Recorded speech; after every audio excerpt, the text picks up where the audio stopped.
নদীপথের চলাচলকে সহজ করার জন্য সেতু নির্মাণ করা হয়।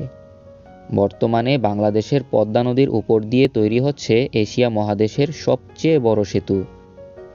তবে বিশ্বের মধ্যে সবচেয়ে বড় সেতু হচ্ছে চীনের জিয়াংসু প্রদেশে অবস্থিত ডানইয়াং কুনশান সেতুটি। সেতুটি সম্পর্কে বিস্তারিত জানতে আজকের ভিডিওটি সম্পূর্ণ দেখার অনুরোধ রইল। আর আপনি যদি এই চ্যানেলে নতুন হয়ে থাকেন তাহলে লাল রঙের সাবস্ক্রাইব বাটনটি ক্লিক করে পাশে থাকা বেল আইকন বাটনটি বাজিয়ে দিন।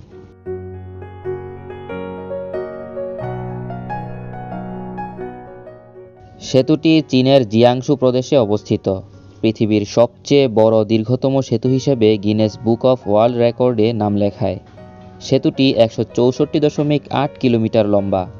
2006 সালে এই সেতুর নির্মাণ কাজ শুরু হয়। 10,000 শ্রমিক সেতুটির নির্মাণ কাজে অংশ নেয়। 4 বছর পর 2010 সালে এর নির্মাণ কাজ শেষ হয়। তারপর নানা পরীক্ষা নিরীক্ষা করার পর 2011 সালে জনসাধারণের জন্য সেতুটিকে উন্মুক্ত করা হয়। এর নির্মাণ কাজে ব্যয় হয়েছে $8.5 বিলিয়ন মার্কিন ডলার। সেতুটি সাংচিয়াং নদীর বদ্বীপ এলাকায় অবস্থিত। সেখানকার ভূপ্রকৃতিকে ধানি জমি, খাল-বিল, নদী ও হ্রদ হিসাবে চিহ্নিত করা হয়। সেতুটির একটি বড় অংশ সাংচিয়াং নদীর উপর দিয়ে দেখা যায়।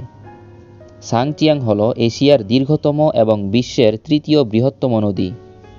সেতুটি এই নদীর দক্ষিণ প্রান্ত দিয়ে 8 থেকে 80 কিলোমিটার পর্যন্ত বিস্তৃত হয়েছে এবং আরেকটি অংশ ইয়াং হ্রদ জুড়ে খোলা পানির উপরে 9 কিলোমিটার পর্যন্ত বিস্তৃত হয়েছে।